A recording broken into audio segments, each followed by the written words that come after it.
Okay, so today I thought of something different because we are all in the middle of this pandemic quarantine and losing our mind and going crazy. And while we're trying to build our businesses or save the existing business or dealing with kids screaming at home and being everybody's going nuts, I thought it would be a good idea to invite somebody who is an expert to help us how we can manage all this and how we can improve our mental mind. Edwin, my friend, is a master in acupuncture and oriental medicine. And I have been going to him for a pain management after I had my third surgery on my back. So that's how we met. And I became a big fan, not only because he did a great job as an acupuncturist, but the more I learned about him, the more I like what he's into. Because he's also expert in Japanese acupuncture and Chinese acupuncture. Not sure what the difference is. Non-insertive acupuncture, acupressure, Chinese herbal medicine and nutrition, Tai Chi, Qigong, martial arts.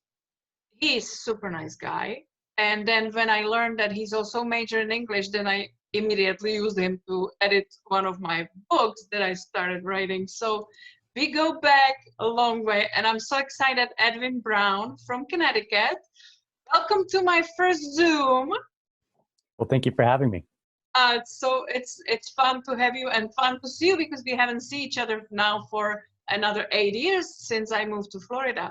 It has been a long time. Yeah. And so because of your expertise, I'm not even trying to pretend that I know 10% of what you know, but I am into it lately as well because I used to be one of those workaholics and go-getters and anybody who would start talking about meditation and go within and go into your heart and slow down and find yourself, I would be immediately rolling my eyes.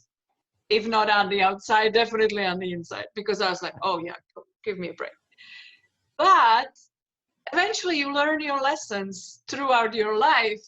And I learned that I am not the iron woman that I thought I was, that I cannot withstand everything, which projected in my three surgeries in my back. And definitely I am iron woman because I have screws now in my back.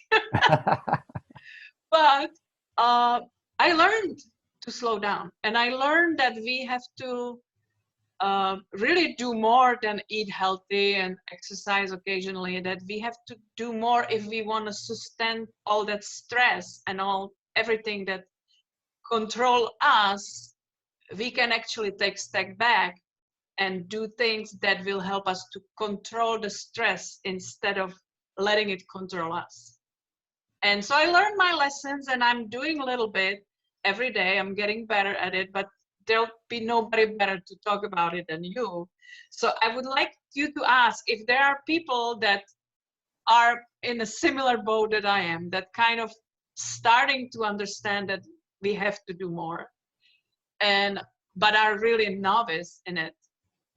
Where would you start as somebody who knows so much about it? What is the basics that we can start with to improve our mental health, especially now during this stressful time?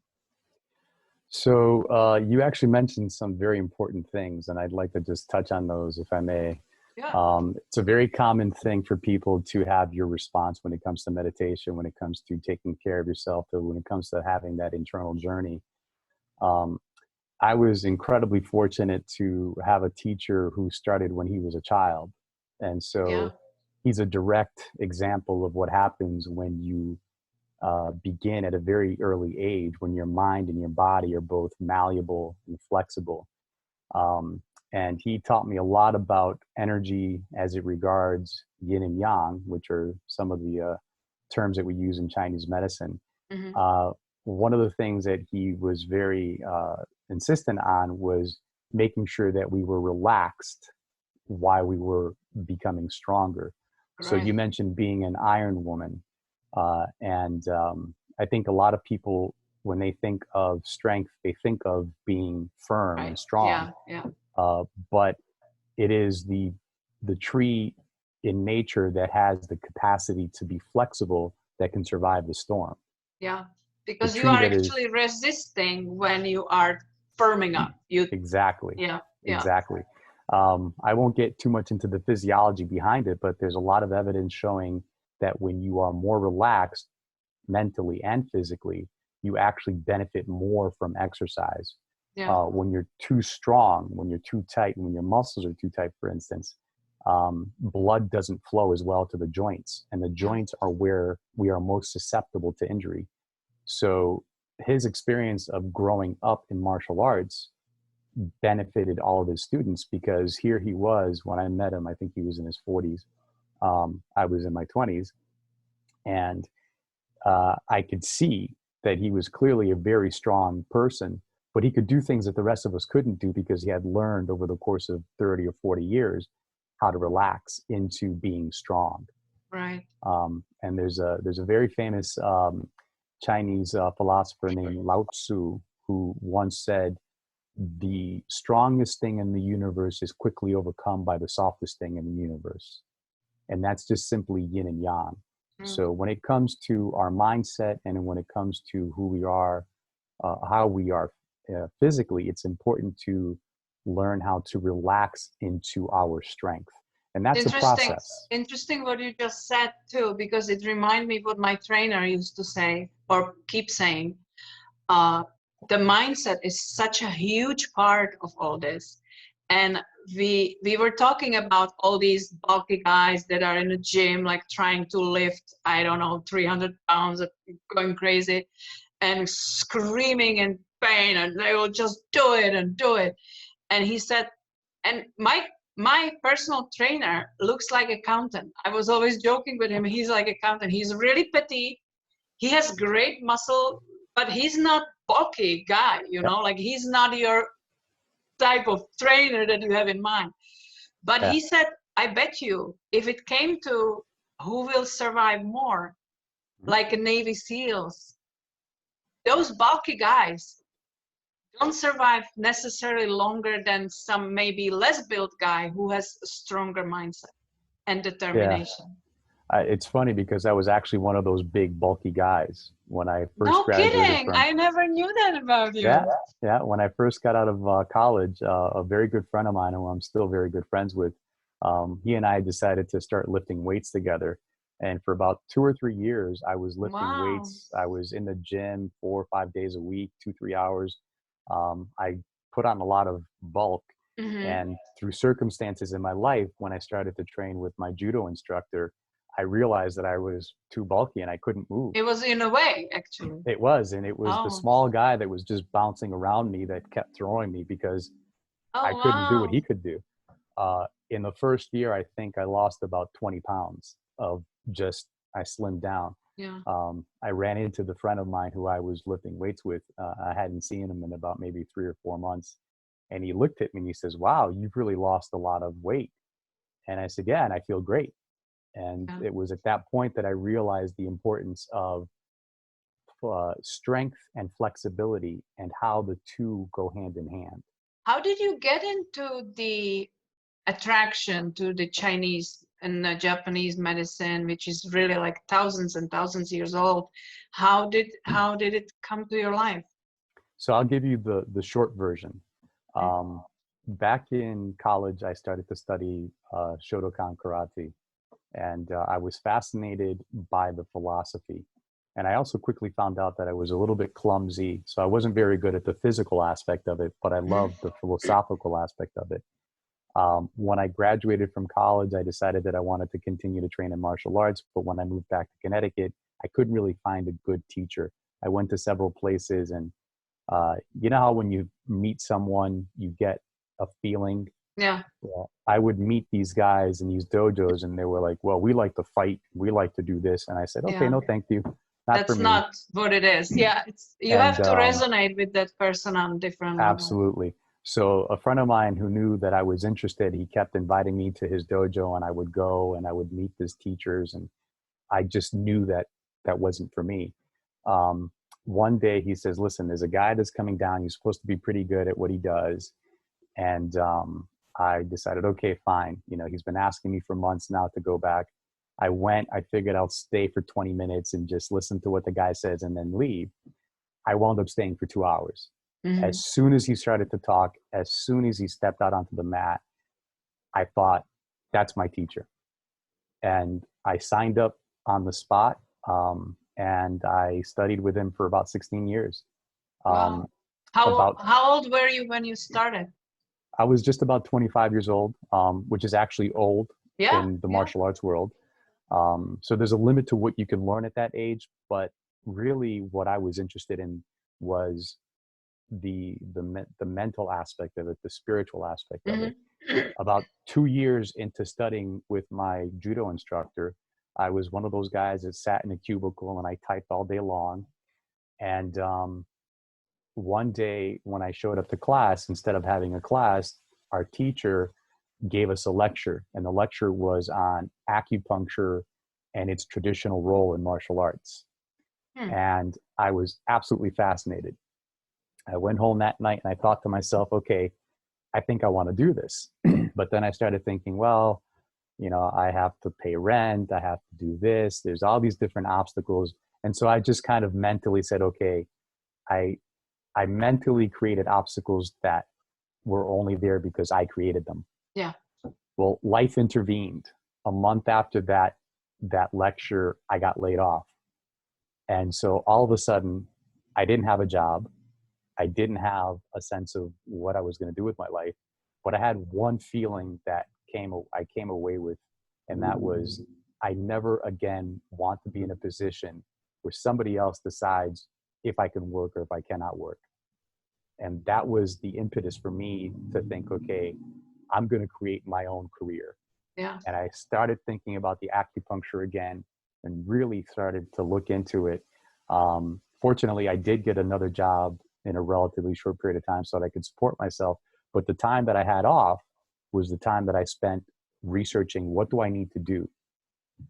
It turns out that as having a literature background was great for certain things, but if I wanted to become an acupuncturist, I needed to study sciences. I needed to study a lot of things that I had never studied.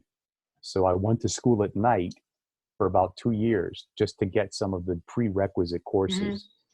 And then I quit my job and I went off to school for 3 years. And it was a 4-year program, but they shoved it into 3 years. So it was year round. You just studied. Intense, yeah. It was very intense, but it was one of the most phenomenal experiences. I happened to meet someone at the school that I am now married to, and I have 2 beautiful daughters with. I know. And I also learned a lot of things about personal growth, about that internal journey.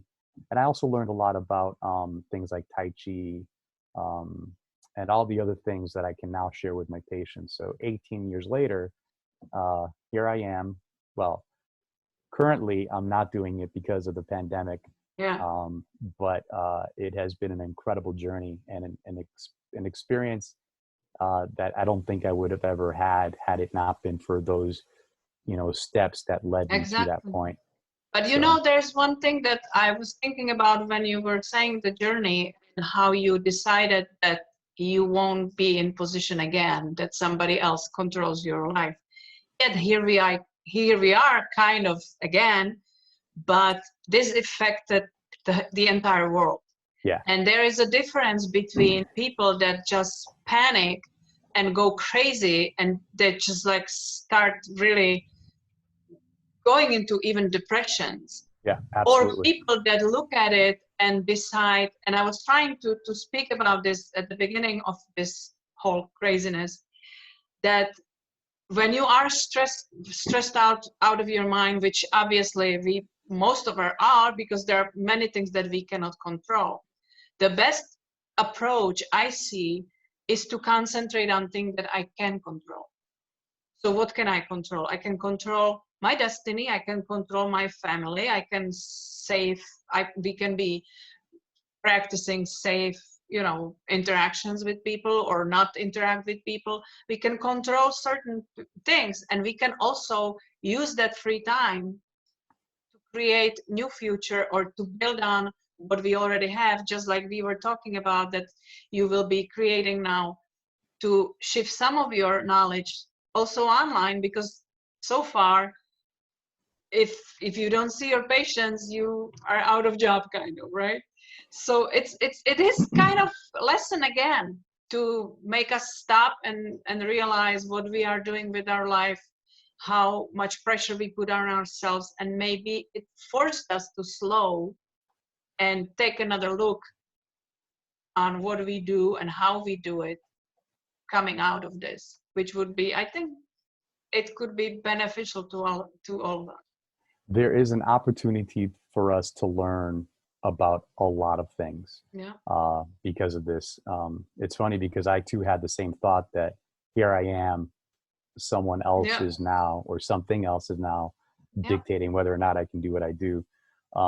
I want to just spend a minute talking about that, though, because I think that it's important for everyone to understand that, as you said, you know, the panic issue that a lot of people experienced when this first happened. Personally, I was very fortunate that being self-employed for almost 2 decades now, I've learned that there are some times that things happen, usually not for an extended period of time like this, but I've learned how to live with uncertainty. I have one of the guys that I trained with in martial arts was in the military, and he said to me one day, he says, how can you do what you do not knowing what your schedule is going to be, not knowing what your income is going to be, not knowing, you know, where your practice is going to go? He said, I need the structure and the regularity that the military has provided for me. And I looked at him and I said, you know, it's just something that you have to learn how to do. So I've had almost 2 decades worth of understanding how to just, the fact that, you know, life is uncertain even on the best of days. I also was talking to a friend of mine who lives out in California about a week or 2 after I shut down my practice. I temporarily shut down my practice. I always have to emphasize that. And he says, boy, you know, you seem to be pretty calm. He says, my friends that have lost their jobs are all freaking out. They're all, and I said, yeah, you know, what are you going to do? And that goes back to the idea of being flexible in your strength. Yeah, it's there are not things just you can control and there are things you can't. So it's no point of stressing over things that you have no control over. Now, something specific that may be of help to, you know, the folks that interact with us, quite often what I would tell my patients about controlling things. I have learned personally that there's absolutely very little that we can control, period. There's one thing that we have complete control over, and that is our center. And learning how to control your center is an incredibly difficult process. And that goes back to the internal journey. Yeah. What it begins with, you know, when you pose the question, you know, what can I control? There's one thing that you can control. One thing that you can control that no matter where you go in this world, it's always with you. And that is your breathing. Learning how to breathe properly is the key to all the other things that come from that. Yeah. Whether it's dietary choices, whether it's responding to stress, emotional stress, whether it's responding to physical stress like pain. And with your experience with pain, you know that it can be overwhelming. So one of the things that I really talk to my patients about is step 1, learn how to breathe properly. Now, there's a bunch of different methods for breathing, and, you know, finding what resonates with you is important. But there is also what we in the Tai Chi world call natural breathing. It's the breathing that we all did when we were little babies in our cribs, right? For those that are parents and have, you know, looked into their children's rooms at night just to make sure that everything is safe, they all see the same thing. They see little bellies going up and down. Yeah. Okay. And so that lower belly breathing is what we would call natural breathing. Again, there are different styles of breathing that are not necessarily like that. But that particular style of breathing is important not only because it is what we are born with, But from a scientific perspective, there's ample evidence showing that when you breathe into your lower abdomen, it actually relaxes your brain's response to stress. And that is key during a time like this. Yeah. And I just recently discovered one of those breathing methods, which is Wim Hof. Yes. It's called Iceman from Holland. Yeah. And I got crazy about this because it really works so well for many levels that I'm doing it every morning before I get out of the bed with his voice guiding me through it. And it's amazing that little thing like we don't even think about how we breathe has so much effect on the overall health. And I know that myself, sometimes I concentrate on a task and I realize that I stop breathing. Like I'm holding my breath because I'm concentrating so much that I'm actually withholding the something that the body needs the most. What you said is very interesting though, and it is actually a good sign. And again, something I tell my patients, breathing and practicing breathing has got to be done on a daily basis. When you get into the habit of doing it on a daily basis, it doesn't mean that you're automatically going to become an expert, and it doesn't mean that you're automatically going to do it the right way all the time. However, what you just said, that you are aware that you're not breathing, that's the second step, right? The first step is to practice it on a daily basis. The second step is becoming aware of when you're not breathing. And that is something that a lot of people never get to. You know, they go through 8 hours of work with their shoulders up to their ears because they're typing and they're stressed and they have deadlines, and they're so unaware that they're not breathing, so that they can adjust their posture, so that they can adjust their breathing so that it better suits stress response. So that awareness is critical. So I'm glad to hear that. I had benefit also because earlier in my life I was studying to be a professional singer. And so I learned the breathing, the big breathing that gives you the air energy for being able to hold those high notes on a never end. So you actually breathe to your belly and you almost like spread your ribs. So you fill your body with the air to be able then sing and basically just have a little bit more in the little time that you have to add to it, and then you have something like pillow that you lean on that you can have when you sing. So I'll show you, or I'll talk to you about very briefly about the physiology behind that, because what you're talking about is called diaphragmatic breathing. And that's I don't know any of the names. No, but you know how to do it, and that's even more important. You know, I could know all the names that there are to know of things in the world, but if I can't do them, they're not as good. You know, so having the visceral knowledge to be able to do it is more important. But diaphragmatic breathing, when you inhale and you talk about your ribs expanding, the diaphragm sits underneath the rib cage, right? It's internal, but your lungs sit on top of your diaphragm. Your lungs are actually connected to your diaphragm via the pleural sac, right? And so when you inhale and your diaphragm expands and your ribs expand, your lungs come down a tiny bit. And what happens is, because your lungs are essentially vacuums, you are actually sucking in more oxygen.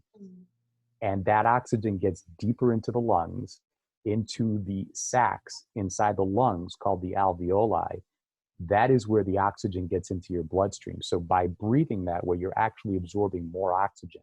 And every single one of your trillion cells in your body, including your brain, your muscles, your organs, they need oxygen to function. So what you're doing with that breathing is you're actually becoming a more efficient, not only are you becoming a more efficient breather, you are absorbing more oxygen and having better cellular function. So does it even affect the function of the lungs in long term? Absolutely. Because everything, if you talk to microbiologists, if you talk to people that are, have PhDs in different scientific fields, they begin to see the body not as the body. They begin to see the body as 1 trillion cells. And what every single cell in your body has in common is that it needs oxygen. Okay. And so when you absorb more oxygen, you're basically giving your cell the fuels, or you're giving your cells the fuel that they need to perform their particular function. So, you know, your training as a singer was actually making you a healthier individual. Setting me for life. Yeah, good. Absolutely. And it's something that you can start, you know, I tell my patients, do it daily for 3 weeks and it becomes a habit. Right. You know, yes, and true. stress management techniques at the end of the day is really about building good habits. And setting habit would work as simple as link it to something that you do on daily basis that you don't even think about, like brushing your teeth. Set it at the same time on every day so you don't have to think about it. Because if you just think about it, okay, let's do it now, let's do it, then you have to remember, you have to schedule it.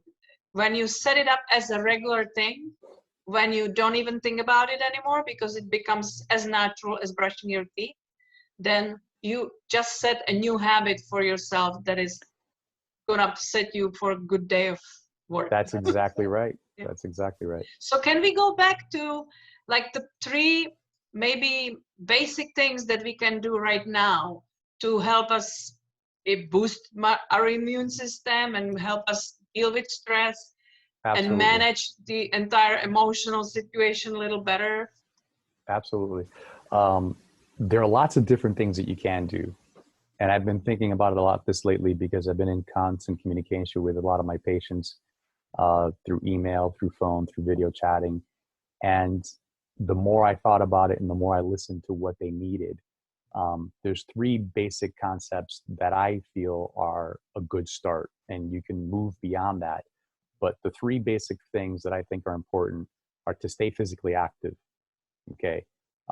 When I was a student, my clinical anatomy professor said that if you look at the body, you realize that we were meant to do 2 primary things. We were meant to squat and we were meant to climb trees.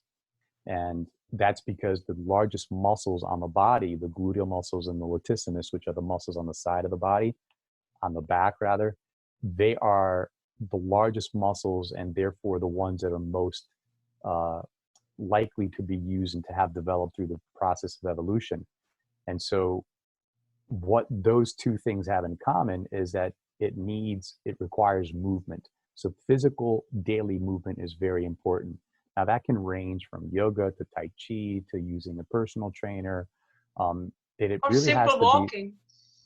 Well, I was going to get to that as well because my judo teacher would always say, life is about breathing and walking. Breathing and walking.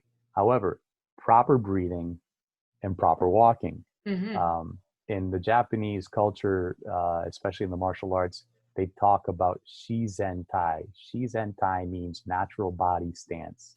That means standing upright. And the image that I was given was a pine tree, because a pine tree, not only does it stand upright, but when the snow falls onto the limbs of the tree, the limbs don't just stand there. They don't fight against it. They go with the snow. And as the snow gets heavier and heavier and heavier, it gets to a point where the snow just falls off and the limb comes right back. So we are back to the tree relaxes into it instead of putting up pressure. And that is the ideal image in my mind for demonstrating flexibility in strength. A very strong center, a strong rooted trunk. However, flexibility, both mentally and physically. And it's a beautiful image as far as I'm concerned. But he would always say, life is about breathing and walking.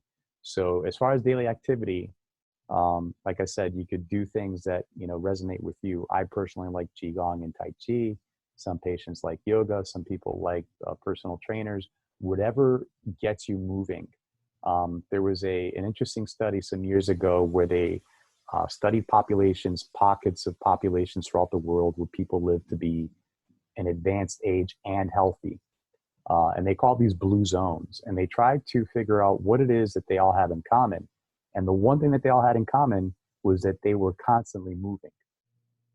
They would not sit for more than 25 to 30 minutes without moving. And even as we're doing the interview, I've been sitting for more than a half hour, and I Yeah. can feel the effects of it. Yeah. But on a regular basis, moving every 25 to 30 minutes is important. The other thing is with regards to stress management techniques that I think are important. And in addition to physical activity, watching what you eat is really important. The biggest culprit in the diet, and in particular the American diet and in a lot of Western developing countries, is sugar. Sugar is known to inflame. If you have kept up with all of the news about this pandemic, the one thing that they keep talking about is inflammation. So that's an incredible, and it is a critical thing to be very careful with. And Now, it's I'm a not, strong addictive too it for is. many And people.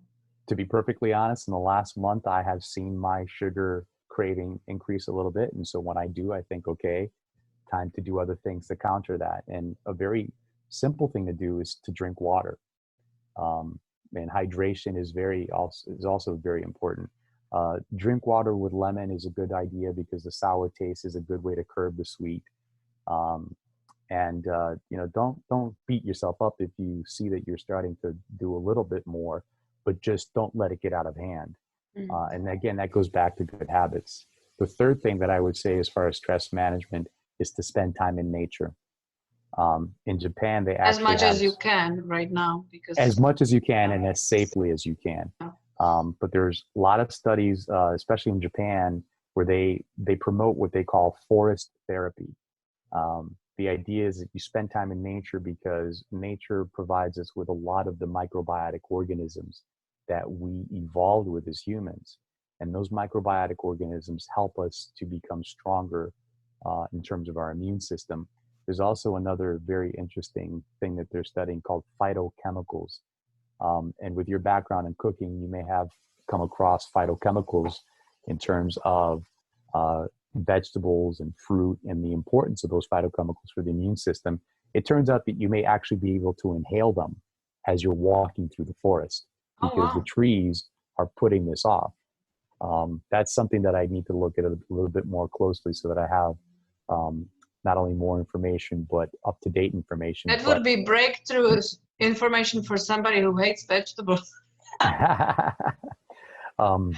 Yeah, I don't think the idea behind forest therapy is to go eat the trees. It's just to go walk. But yeah, so those are really the three things that I think are really important. The physical activity on a daily basis, having a stress management routine that involves breathing, stretching, again, Tai Chi, Qigong, yoga. I know you've shared with me some of the experiences you've had with your personal trainer, and it sounds like you guys are covering a lot of those really critical things. Yeah, I just want to say here that I'm so grateful because I actually 3 years ago I wasn't doing anything physical because I was so afraid that I can hurt my back. Yeah. Because I already have screws there and it's fusion and it's really bad. So you ended up doing nothing. And when I met him, he's super smart guy and he is very interconnected with not just, exercise, but the mindset, but the diet, everything, how everything is connected to each other. And so we started working very carefully and I ended up deadlifting 100 pounds. Wow, that's awesome. Which is insane because after my surgery, I was allowed to lift 10 pounds, which is basically a gallon of milk. And what we do now, because obviously the gyms are closed as well, and he would have lost his entire income as well. He actually set up his open air gym in the parking lot of the gym. And so we would come and we have like just basic stuff, some weights and some the how you call it resistant thing. And it's basically using your own body on squats and everything else. We actually did climb a tree as well. That's awesome. And it's just being outside and doing things. And you work one-on-one, you keep distance, and he has his Lysol, and then he sanitizes everything after each use. Then I leave, and somebody else comes in. And it allowed us to stay active for me because I would be worried to do things on my own. And it allows him to keep his income, which is amazing. So we Yeah. have to be a little more flexible and thinking out of the box for, to adapt to situations like this. And I think that actually goes back to the first point that we made about flexibility and strength, because it's not just about the physical strength, it's about the mental strength. Right. And having that malleability, the ability to adapt to things as they present themselves, as life unfolds, it's not always going to be the same thing. And I think worldwide, we're seeing that. You should expect it's not going to be the same thing. Right. And I think that one of the things that you can do is, if you focus on your center, if you focus on your breathing, you are better able to navigate those changes in real time. Yeah. It's not always perfect, and it doesn't mean that you're not going to feel the stress, but by having a daily habit of stress management with those three things that I mentioned, and again, beyond that for other people, but having something that you connect with on a daily basis to reduce your stress response is going to go a long way towards allowing you to come through this in a healthier way. Making you stronger in that area. And if I may, I wanted to just touch base on something that I think is important, is to share some of the things that I've learned recently about, recently as well as over the last 20 years, about the immune system's response to stress. Stress is not necessarily a bad thing. Stress has kept us alive as a species. We have, most people are familiar with your fight-flight syndrome response and your rest and digest. So fight-flight is part of the nervous system's response of when you're in danger. So think back to when humans were roaming a savanna and they were on the menu, right? Because they were animals that were trying to eat them. So we developed a very simple response, but a very important response that allowed us to stay alive, hopefully as long as possible. And that fight flight part of the nervous system response increases heart rate. It increases it kind of helps you to focus on what is the most important thing, which is to survive. And part of the process begins in the brain, and it goes down to the adrenal glands, and you get this influx of adrenal hormones that make you run faster, that make you stronger, that make you more acutely aware of what's happening. Mm-hmm. The mechanism is supposed to shut down after a short period of time. It wasn't intended to always be there. And under the high and alert we are. Exactly. Yeah. But a lot of what's happening is that a lot of people, they may not be quite at the highest alert level, but they're not coming down. Yeah. And so that's where stress can become very problematic. And that goes from acute stress, which is I have to run right now to save myself, versus chronic stress, which is I'm always thinking that I'm going to be in danger. And that level of stress, what it does is ultimately it can suppress the immune system. There are a lot of things that it can do, but the most relevant thing to what's going on is that it can suppress the immune system. And then it holds on in your shoulders, and those people end up on your table. Oh yeah. I about maybe 8 years ago, I gave a talk on stress, on its effect on the body, and how we use acupuncture. And in preparing for that talk, I read through a lot of studies, and it really helped me to understand how I could focus my treatments so that I was always dealing with stress. Mm-hmm. And I found that once I started to deal with stress for everybody, I got better results. Because if we don't deal with chronic stress, then the problems that you come in with can change, but you're going back. Yes. So I started to talk to my patients about daily stress routines, or stress management routines rather. And so that's, I think, an important part to understand, is that this chronic long-term stress that we're all under, it's going to have an impact on all of us. There's no escaping that.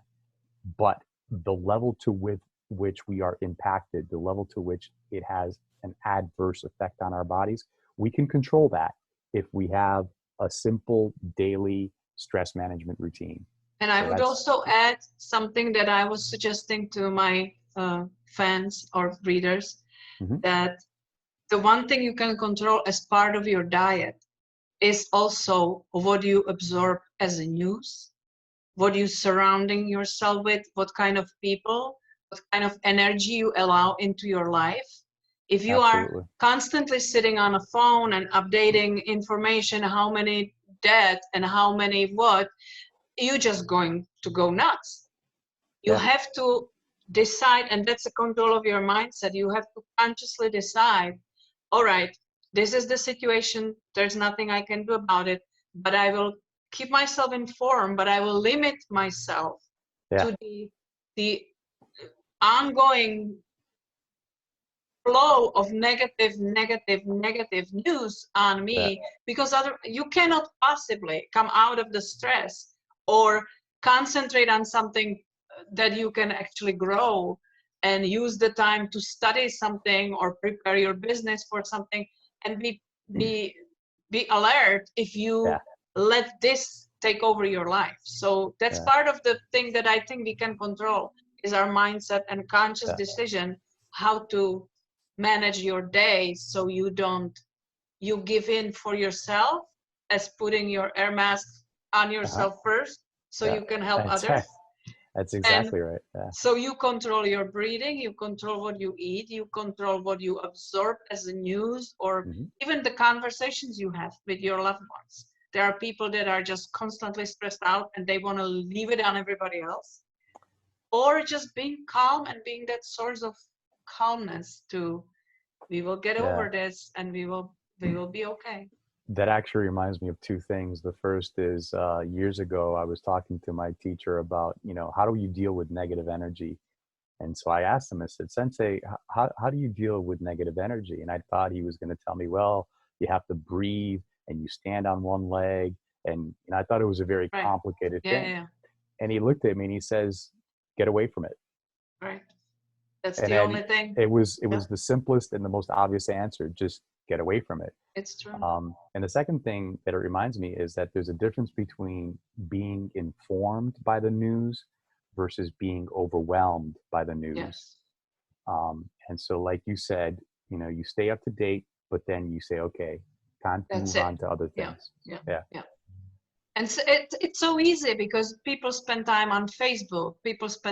You go on Facebook for a kind of entertainment, but you cannot help but being exposed another load of negative news. Uh, And you make a phone call and somebody starts nagging about everything. It's you have to you get to the point where you have to even be selective with who you spend time with, who you give your energy to. yeah, You have to absolutely. make priorities for your own sanity. Yeah, that's a very important lesson to learn in life. It's also something that I've talked to my patients about a lot over the years. We call those people in our lives that suck our energy, we call them energy black holes. Okay. Now, some of Yes. these people, they don't realize that they're doing that. And it's not a conscious thing that they're doing it for whatever situation has occurred in their lives. They become these energetic black holes. And it is important that you identify if there is someone in your life like that and, begin to limit Yeah. your contact with them while at the same time maybe trying to, help them understand Or what they're like. comfort or whatever you can do. Yeah. Yeah. But there's only so much you can do in those situations. So limiting that exposure to negative energy from all levels is very important as well. Yeah. And I have one more suggestion for you before we go, because we are way longer than we planned I to, know. but it's okay. You took a tie on, so I have to give you, I I have to haven't give you worn a the time. tie in 5 years. I know. I mean, what's such a big deal? I I want to admit secretly that I used to have crushed on you because of your Mm, calm voice. It just mm, did miracles to me. When I came in pain and I was lying down and I had needles into my back, mm. and your voice just add another level of comfort to that situation that was so important for me. And so I would suggest that you have a homework till next time we talk, that you actually start thinking and recording meditation with your voice, because how I learned to meditate, and I'm still learning because it's you know, I have not been exposed to it earlier in my life, and I'm really learning. And I worked with Indian lady that she was my client, and she taught me a lot of things. It's so much more natural to her because she grew up on it. But it is so important when I started learning about meditating to have a guidance meditation. Somebody guiding you through it when you cannot just calm your mind yourself. And I'm extremely sensitive to voices, so I have to say that I found some meditations that just turned me off because of the voice the person has.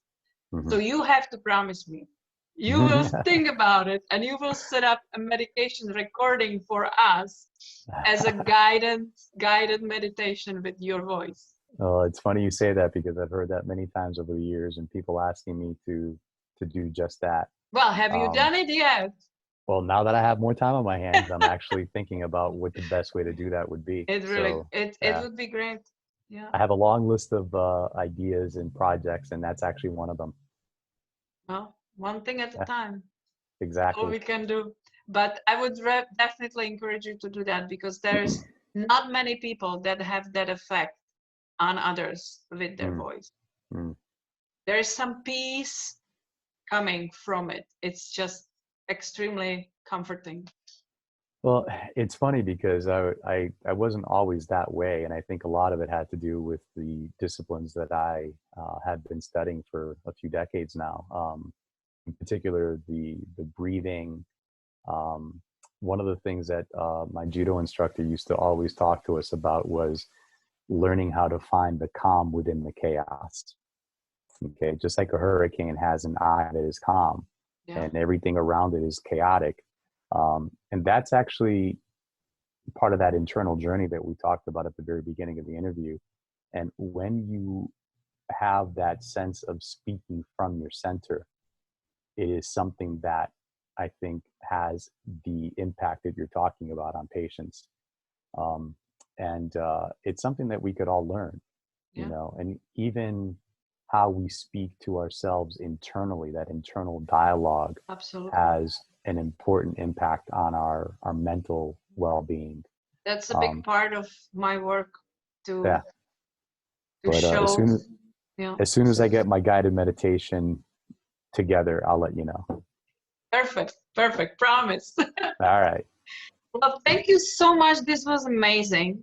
This was really amazing, because there's a lot of things that we can, and I have been exposed to very similar messages for a reason, you know, over the last several years when I took myself on a journey to kind of grow, also not only professionally but also mentally and spiritually. So it made a big effect on me, and I am blessed that I can now share it with others and be coaching people that are on that journey themselves. And so to have you on was fabulous for this time, but I'm hoping it's not the last time, and we will find another topics that we can talk about and other people will find beneficial. Absolutely. So perfect. Thank you so much, Ed. Have a wonderful rest of the day. And likewise. Thanks again. All right. Bye-bye. Bye-bye. I don't have to. I'm sorry, I have to find it.